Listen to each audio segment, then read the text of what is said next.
आज का दिन जो हमारा गणतंत्र दिवस है, ये 76वां गणतंत्र दिवस है।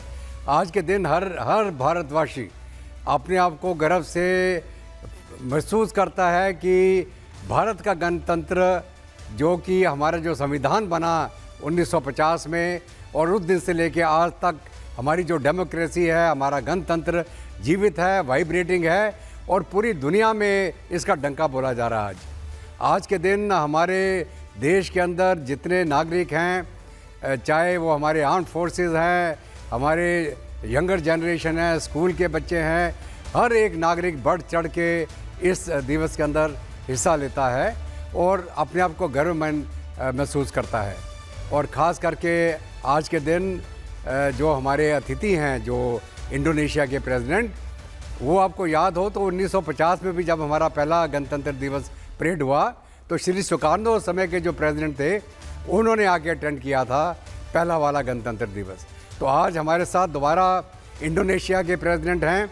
हमारे लिए बहुत गर्व की बात है। हमारी मित्रता जो इंडोनेशिया के साथ में लगातार चली आ रही है 1949 के बाद। बिल्कुल, और ये अतिथियों के आने की जो शुरुआत है वो सर कैसे हुई, ये भी आपके साथ समझेंगे। हमारे साथ यहाँ पर कर्नल शैलेंद्र सिंह भी जुड़ गए हैं, उनका रुख भी हम करेंगे। लेकिन जो तस्वीरें आ रही है वो बेहद खास है। लोग उस लाल चौक पर नाचते गाते हुए नजर आ रहे हैं आज के दिन, जहां पर तिरंगा फहराने के लिए कभी चैलेंज दिया जाता था। लेकिन जो तैयारियां आज की गई है सुरक्षा के लिहाज से, और उसी के साथ साथ पूरे देश जो गर्व मना रहा है, जो सेलिब्रेशन चल रहा है, वो किस तरीके से की गई है, सबसे पहले आपको वो दिखा देते हैं।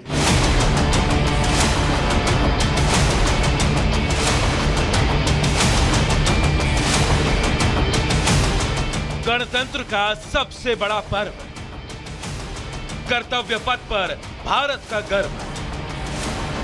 आज देश मनाएगा राष्ट्र की शक्ति, एकता और विविधता का जश्न। भारत के गौरव का हर वो क्षण जो हर भारतीय को शौर्य पराक्रम से भर देगा। सांस्कृतिक विरासत की अद्भुत झांकी जिसे दुनिया देखेगी। 76वें गणतंत्र दिवस के लिए कर्तव्य पथ पूरी तरह से सज चुका है। 26 जनवरी को लेकर हर तरह की तैयारियां की गई हैं। दिल्ली पुलिस ने 6 लेयर की सुरक्षा का बंदोबस्त किया है। 15,000 जवान सिर्फ कर्तव्य पथ की सुरक्षा में तैनात किए गए हैं। हर जगह सीसीटीवी से नजर रखी जा रही है। कंट्रोल रूम बनाया गया है। एआई टेक्नोलॉजी से लैस 100 से ज्यादा कैमरे लगाए गए हैं। परेड के रूट पर कड़ी सुरक्षा व्यवस्था की गई है। इस वक्त हम कर्तव्य पथ पर बने सीसीटीवी कंट्रोल रूम में मौजूद हैं और तस्वीरें मैं आपको दिखाऊंगा कि मल्टीपल स्क्रीन के जरिए इस कंट्रोल रूम के जरिए पूरे इलाके की निगरानी जो है वो रखी जा रही है। हालांकि दिल्ली पुलिस का साफ तौर पर कहना है कि कर्तव्य पथ के ही आसपास 1000 से भी ज़्यादा सीसीटीवी कैमरे इंस्टॉल किए गए हैं। फेस रिकग्निशन कैमरे जो हैं वो इंस्टॉल कराए गए हैं और इस कंट्रोल रूम के जरिए हर उस मूवमेंट पर नज़र रखने की पुलिस की कोशिश है ताकि कोई भी अप्रिय घटना ना हो सके।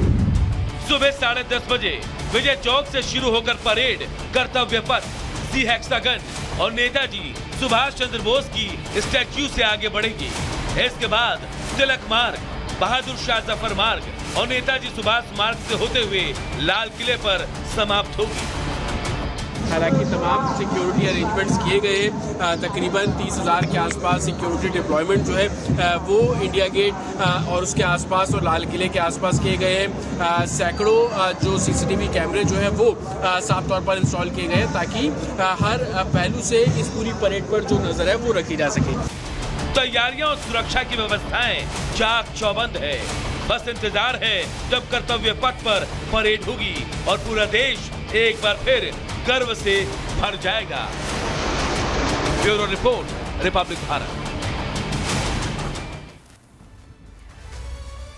तो हमारे साथ स्टूडियो में मेहमान भी लगातार बने हुए हैं और हमारे सहयोगी भी पल पल की रिपोर्ट हम तक पहुंचा रहे हैं कि क्या तैयारियां हैं, किस तरीके से चेकिंग चल रही है।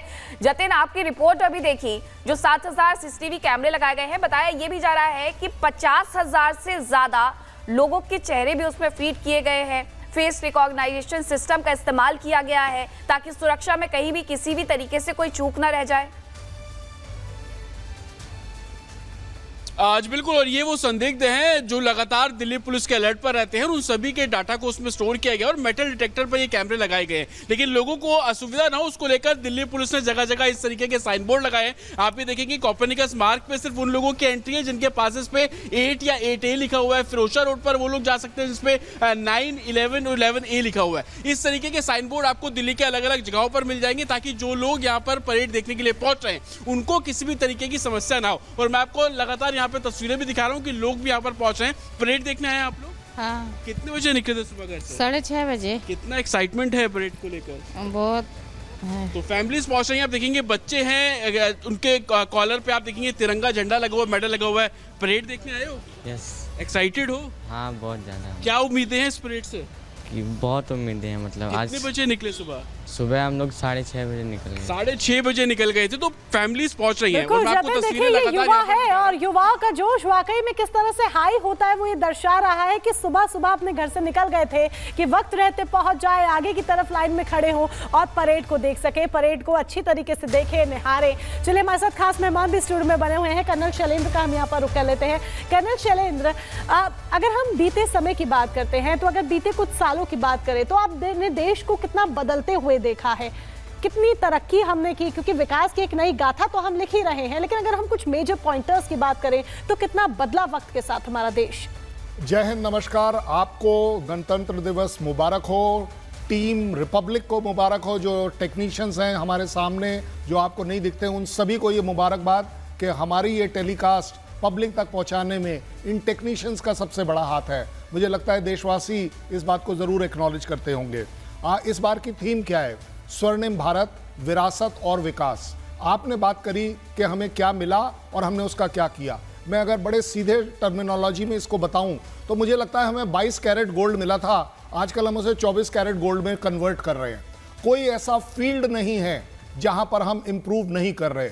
अगर हम स्पेस में डॉकिंग कर पाते हैं, हम स्क्रैमजेट इंजन बना पाते हैं, हम हाइपरसोनिक टेक्नोलॉजी को, जिसको निश टेक्नोलॉजी 4 से 5 कंट्रीज के पास है पूरी दुनिया में, उसमें एंटर करते हैं, तो आप सोच लीजिए कि चाइना भी मजबूर होकर हमारे को अप्रिशिएट करता है कि जिस तरीके से हम अपने ओन पर इन सारी चीज़ों को डेवलप कर रहे हैं। अगर आज इकॉनमी की बात करें तो मुझे लगता है पूरी दुनिया भारत को न केवल देख रही है, इग्नोर करने का सवाल ही नहीं उठता कि भारत के बिना उनकी अपनी इकॉनमी अफेक्ट होगी या नहीं होगी। अगर हम ग्रो कर रहे हैं तो वो भी ग्रो करेंगे। अगर एजुकेशन का फील्ड ले लीजिए, एजुकेशन फील्ड में नासा में भी आज की तारीख में इंडियन साइंटिस्ट काम कर रहे हैं। ऐसा कोई जगह नहीं है जिसको जहां पर टॉप मोस्ट टेक्नोलॉजी का इस्तेमाल हो और वहां भारतीय ना हो। भारतीय डॉक्टर्स अपने आप में पूरी दुनिया में प्रसिद्ध हैं। पाकिस्तान वालों को शायद वापस भेज दिया जाता है, लेकिन इंडियंस को हमेशा प्रेफर किया जाता है because of the competence involve in it. मुझे लगता है कि अगर विरासत से हमें क्या मिला उसको हम कम देखें और उस विरासत को हम कैसे आगे बढ़ाएंगे वो देखें। संविधान हमें बाबा साहब अम्बेडकर ने दे दिया, अब हमारी चॉइस है, पॉलिटिकल पार्टीज की चॉइस है कि क्या वो उसको हाथ में लेकर घूमेंगे या उसे ग्राउंड के ऊपर इंप्लीमेंट करेंगे। और साल दर साल